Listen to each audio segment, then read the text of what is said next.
नमस्कार दोस्तों, स्वागत है आपके अपने YouTube channel Aryan maths education में। तो दोस्तों, हम लोग क्लास 10th साइंस का पहला चैप्टर जिसका नाम है रासायनिक अभिक्रिया एवं समीकरण, इसको स्टार्ट किए हुए हैं। दोस्तों, आज हम लोगों का ये दूसरा वीडियो है। इससे पहले वाले वीडियो में हम लोगों ने रासायनिक अभिक्रिया क्या होती है उसके बारे में अध्ययन किया था, और साथ में जो रासायनिक समीकरण है वह क्या होता है उसको हम लोगों ने अध्ययन किया था। और अभिकारक क्या होता है? जो रासायनिक अपक्रिया में भाग लेने वाले पदार्थ होते हैं उसको हम लोग अभिकारक कहते हैं, उसके बारे में अध्ययन कर चुके हैं। और जो अभिकारक होते हैं उनसे जो नए पदार्थ बनते हैं उसको हम लोग उत्पाद कहते हैं। उसके बाद हम लोगों ने समझा था कि जो रासायनिक समीकरण है उसको संतुलित करना क्यों आवश्यक है, क्योंकि द्रव्यमान संरक्षण नियम से हम लोग समझते हैं कि जो किसी भी रासायनिक अपक्रिया में भाग लेने वाले जितने भी द्रव्यमान होते हैं उसका न तो उत्पन्न होता है और न तो नष्ट होता है, केवल एक रूप से दूसरे रूप में रूपांतरण होता है। और जो कंकाली रासायनिक समीकरण क्या होता है, मतलब ऐसा रासायनिक समीकरण जिसमें जो अभिकारक में जो तत्व होते हैं, जो भाग लेने वाले पदार्थ होते हैं, उनमें परमाणुओं की संख्या और जो उत्पाद में भाग लेने वाले परमाणुओं की संख्या में भिन्नता होती है, उसको हम लोग क्या कहते हैं? कंकाली रासायनिक समीकरण कहते हैं। अब देखिए, रासायनिक समीकरणों को संतुलित किस प्रकार किया जाता है। तो पीछे हम लोग समझ चुके हैं कि जैसे मान लीजिए कि यहाँ पे एक उदाहरण है, जिंक जिंक प्लस सल्फ्यूरिक अम्ल, जिंक सल्फेट प्लस हाइड्रोजन मिलकर बन रहा है। देखिए यहाँ पे अभिकारक क्या होगा, यहाँ पे जिंक और सल्फ्यूरिक अम्ल अभिकारक होगा, क्योंकि यह रासायनिक अभिक्रिया में भाग ले रहे हैं और इनसे एक नया पदार्थ बन रहा है, जिंक सल्फेट प्लस हाइड्रोजन। तो देखिए यहाँ पे जिसमें परमाणुओं की संख्या समान होती है तो हम लोग कहेंगे कि रासायनिक समीकरण को वह संतुलित होता है। जैसे यहाँ पे जो आपका तत्व है जिंक, हाइड्रोजन, सल्फर और ऑक्सीजन, अभिकारक में परमाणुओं की संख्या कितनी है? तो देखिए, जिंक में परमाणुओं की संख्या 1 है, हाइड्रोजन में परमाणुओं की संख्या 2 है, सल्फर में परमाणुओं की संख्या 1 है और ऑक्सीजन में जो परमाणुओं की संख्या वो 4 है। और साथ में जो आपका जिंक है उसकी परमाणुओं की संख्या 1 है, हाइड्रोजन के परमाणुओं की संख्या 2 है और सल्फर के परमाणुओं की संख्या 1 है, ऑक्सीजन के परमाणुओं की संख्या 4 है। तो इस प्रकार हम लोग देख रहे हैं कि समीकरण में तीर के निशान के दोनों ओर के प्रत्येक तत्व के परमाणुओं की संख्या समान है, इसलिए एक संतुलित समीकरण है। तो संतुलित समीकरण वह होता है जिसमें जो आपका दोनों साइड यानी कि लेफ्ट हैंड साइड और राइट हैंड साइड में जो प्रत्येक तत्व के परमाणुओं की संख्या होती है वह समान होती है। ठीक है। अब देखिए, अब हमें क्या समझना है कि जो आपका अगला जो उदाहरण दिया है कि Fe plus H2O Fe3O4 plus H2, इसमें जो आपका रासायनिक समीकरण है यह संतुलित है कि नहीं है। तो सबसे पहले हम लोग क्या करते हैं, इसको समझते हैं। देखिए, एक अलग पेज पे उसको हम लोग अच्छे से समझेंगे। यहाँ पे देखिए, यहाँ पे Fe जिसको हम लोग लोहा कहते हैं प्लस H2O और इनसे मिलकर के Fe3O4 प्लस हाइड्रोजन बनना है।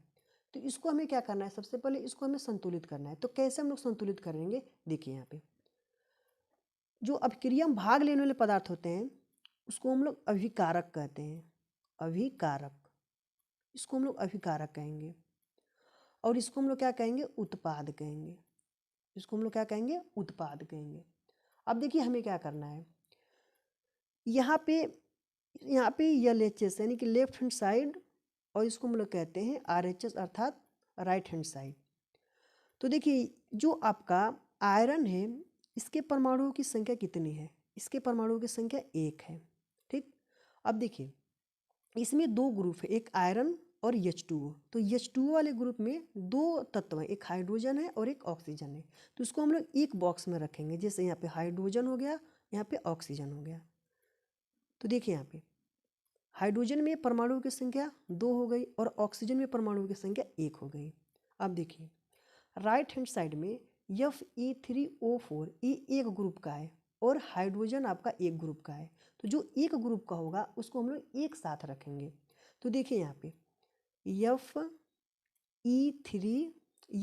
Fe और आपका ऑक्सीजन, Fe आपका लोहा है, तो लोहा के परमाणुओं की संख्या कितनी है? 3 है और ऑक्सीजन के परमाणुओं की संख्या कितनी है? 4 है।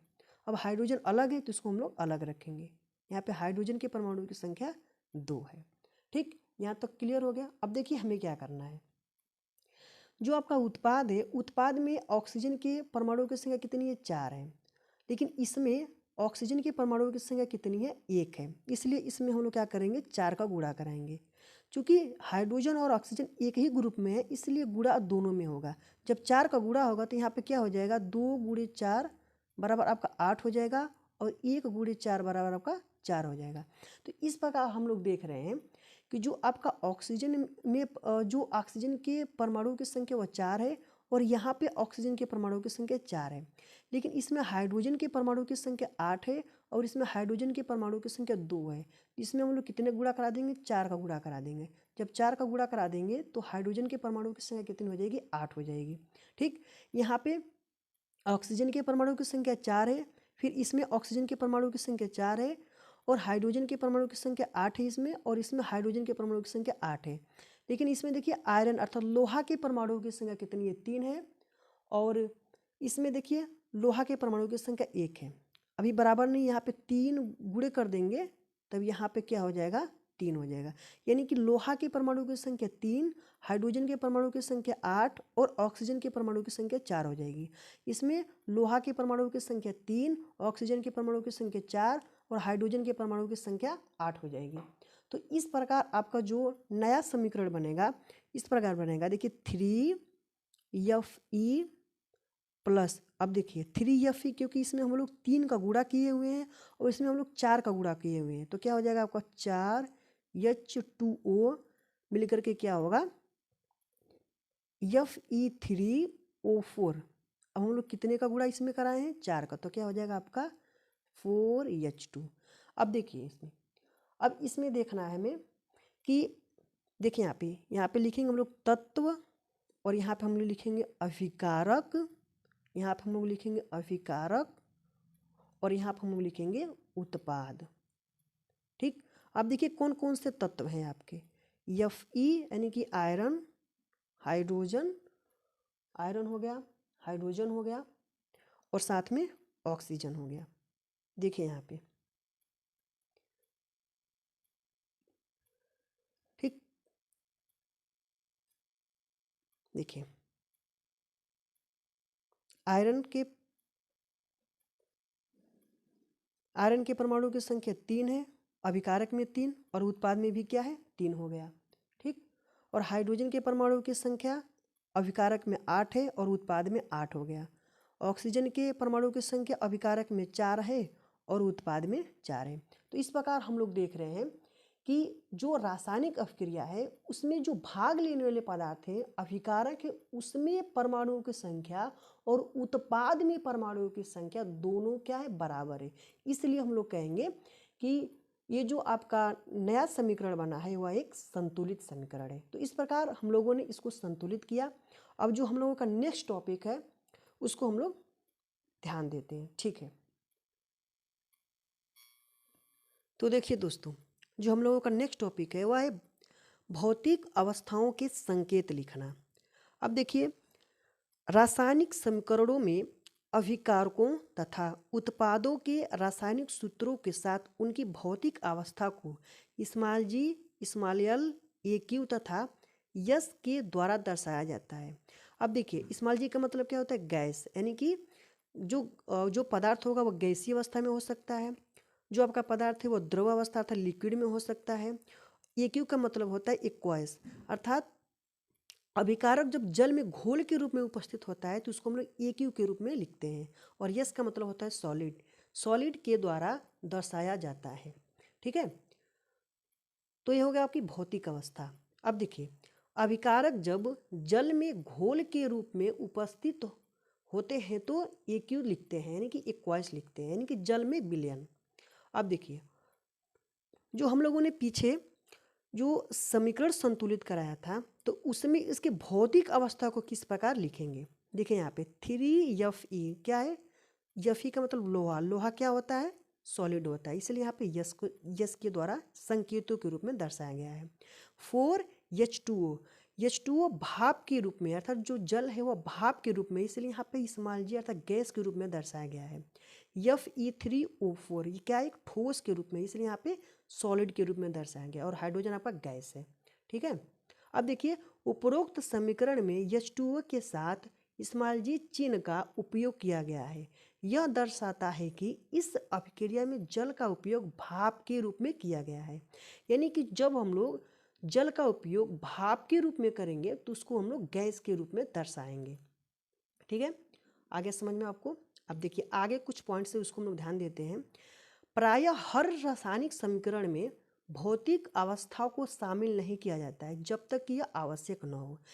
ठीक है, यानी कि जो भी आपका रासायनिक समीकरण में यह आवश्यक नहीं कि उसके हम लोग भौतिक अवस्था को संकेत के रूप में लिखें, जहाँ आवश्यक होता है वहाँ हम लोग इसका प्रयोग करते हैं। ठीक है, देखिए यहाँ पे जो हम लोगों का अगला पॉइंट है, हम लोग नोट्स के माध्यम से पढ़ रहे हैं, ऐसा नोट्स जो कि हम खुद अपने हाथ से लिखे हैं और इसको PDF के रूप में आपको भी प्रोवाइड कर देंगे। तो देखिए यहाँ पे कभी कभी अभिक्रिया की परिस्थितियां जैसे कि ताप, दाब, उत्प्रेरक आदि को भी तीर के निशान के ऊपर या नीचे दर्शाया जाता है। यानी कि जैसे मान लीजिए कि जो आपकी रासायनिक अभिक्रिया हो रही है उसकी परिस्थिति के अनुसार उसको ताप, दाब या उत्प्रेरक को उसके तीर के निशान के ऊपर या नीचे, उसको ऊपर या नीचे लिख करके हम लोग उसको दर्शाते हैं। जैसे मान लीजिए यहाँ पे कार्बन मोनोऑक्साइड जो कि गैस है और हाइड्रोजन एक गैस है, और 340 वायुमंडलीय दाब के रूप में जब इसको हम लोग अभिक्रिया कराते हैं तो CH3OH जो कि लिक्विड है यह हमें प्राप्त होता है, जो कि मेथेनॉल का सूत्र है। ठीक है, तो यहाँ पे जो ATM लिखा गया है वह 340 वायुमंडलीय दाब पे उसको हम लोग ले करके एक अभिक्रिया का निर्माण कराते हैं, तब जा करके हमें एक जो उत्पाद मिलता है वह CH3OH के रूप में मिलता है। इस प्रकार एक और उदाहरण है कि 6CO2 एक्वायस के रूप में है और प्लस 12H2O जो कि लिक्विड है, यानी कि सूर्य के प्रकाश में और क्लोरोफिल की उपस्थिति में जब इसका अपक्रिया होता है तो C6H12O6 जो कि एक्वायस के रूप में होता है, यानी कि जल में विलय होता है, जिसको हम लोग ग्लूकोज कहते हैं, और उसके बाद जो आपका ऑक्सीजन होता है वह एक्वायस के रूप में होता है, अर्थात जल में घुला हुआ होता है, तो 6O2 + 6H2O। तो इस प्रकार हम लोग समझ रहे हैं कि जो आपकी कभी कभी ऐसी परिस्थितियां होती है जिसको हम लोग ताप, दाब या उत्प्रेरक आदि को तीर के ऊपर उसको हम लोग लिख करके उसको दर्शाते हैं। ठीक है, यहाँ तक तो समझ में आ गया। ठीक है ना, देखिए यहाँ पे जो हम लोगों का NCERT की बुक है उसमें जो नेक्स्ट टॉपिक है उसको हम लोग देखते हैं। तो बच्चों हम लोगों का अगला टॉपिक है प्रश्न, यानी कि जो आपका प्रश्न दिया है उसके प्रश्न को हम लोग सॉल्व करते हैं।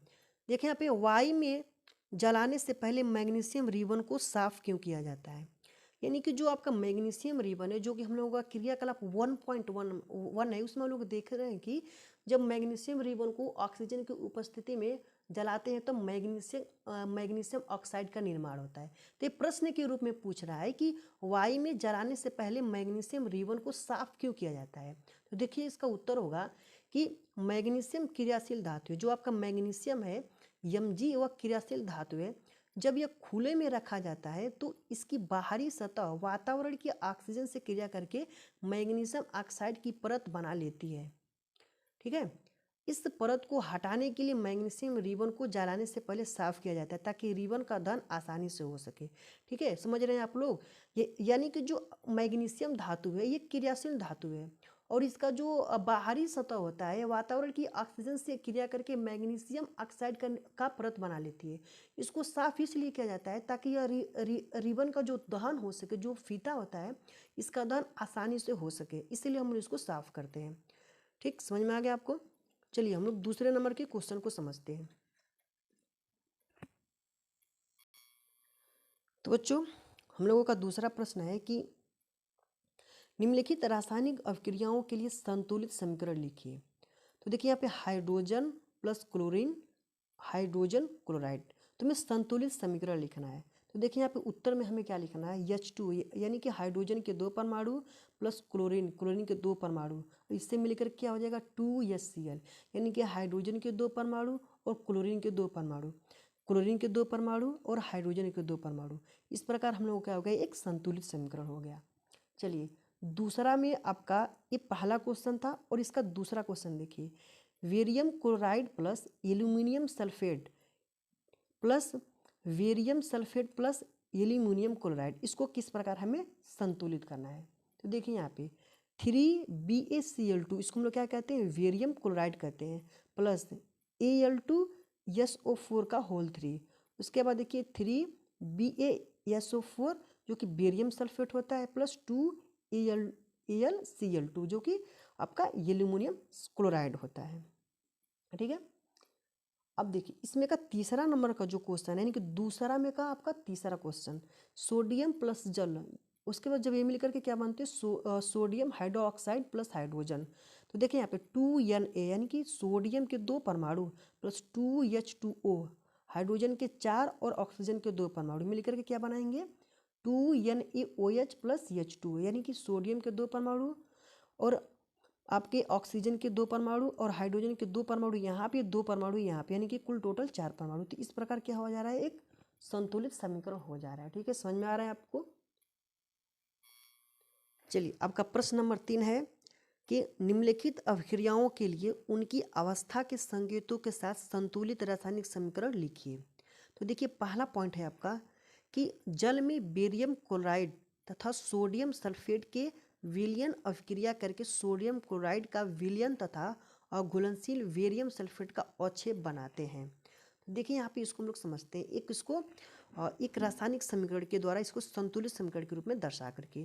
देखिए यहाँ पे BaCl2 जो कि एक्वाइस के रूप में है, प्लस Na2SO4, उसके बाद इस क्या हो जाएगा आपका BaSO4 प्लस 2NaCl एक्वाइस के रूप में या सॉलिड के रूप में। इसमें हम लोग देख लेते हैं कि जो अभिकारक में जो भाग लेने वाले पदार्थ हैं उसमें तत्वों के परमाणुओं की संख्या और उत्पाद में भाग लेने वाले तत्वों के परमाणुओं की संख्या। ये यहाँ पे देखिए बी है, अर्थात बेरियम जो है इसके 1 परमाणु यहाँ पे है, इसमें बेरियम के 1 परमाणु, क्लोरीन के 2 परमाणु, तो यहाँ पे क्लोरीन के 2 परमाणु, सोडियम के 2 परमाणु, यहाँ पे सोडियम के 2 परमाणु, यहाँ पे देखिए सल्फर का 1 परमाणु तो सल्फर का 1 परमाणु, ऑक्सीजन का 4 परमाणु तो ऑक्सीजन का 4 परमाणु। तो इस प्रकार हमें क्या हो रहा है, एक संतुलित समीकरण मिल रहा है।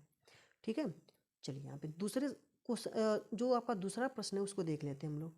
सोडियम हाइड्रोक्साइड का विलयन जल में हाइड्रोक्लोरिक अम्ल के विलयन से अपक्रिया करके सोडियम क्लोराइड का विलयन तथा जल बनाते हैं। तो देखिए यहाँ पे जो आपका सोडियम हाइड्रोक्साइड है का विलयन यानी कि NaOH का एक्वाइस यानी कि जो कि जल में घुलनशील है, प्लस HCl यानी कि हाइड्रोजन हाइड्रोक्लोरिक अम्ल है। तो इससे मिलकर क्या बनेगा आपका NaCl अर्थात सोडियम क्लोराइड प्लस जल आपका लिक्विड के रूप में आ जाएगा। तो इस प्रकार NaOH प्लस HCl, तो इससे मिलकर क्या बनेगा NaCl प्लस H2O। तो इस प्रकार एक संतुलित समीकरण होगा। तो हम लोगों ने इस वीडियो में जो आपका प्रश्न दिया था उसको सॉल्व किया था। ठीक है, तो नेक्स्ट वीडियो में हम लोग जो आपका रासायनिक अपक्रिया के प्रकार क्या होता है उसके बारे में अध्ययन करेंगे। ठीक है, जो रासायनिक अपक्रिया के प्रकार होते हैं डिटेल्स में हम उसका अध्ययन करेंगे, जैसे कि संयोजन अपक्रिया क्या होती है, वियोजन अपक्रिया क्या होती है, तमाम बहुत सारी अपक्रियाएं हैं जिसके बारे में हम लोग नेक्स्ट वीडियो में अध्ययन करेंगे। ठीक है दोस्तों, तो बच्चों आपको यह वीडियो कैसा लगा, वीडियो आपको पसंद है तो वीडियो को लाइक कीजिएगा, और आप लोग चैनल पर नए हैं तो चैनल को सब्सक्राइब कीजिएगा और साथ में बेल आइकन को प्रेस कीजिए ताकि हम जो भी वीडियो डालें तो उसका नोटिफिकेशन आपको मिलता रहे। ठीक है दोस्तों, मिलते हैं नेक्स्ट वीडियो में। धन्यवाद।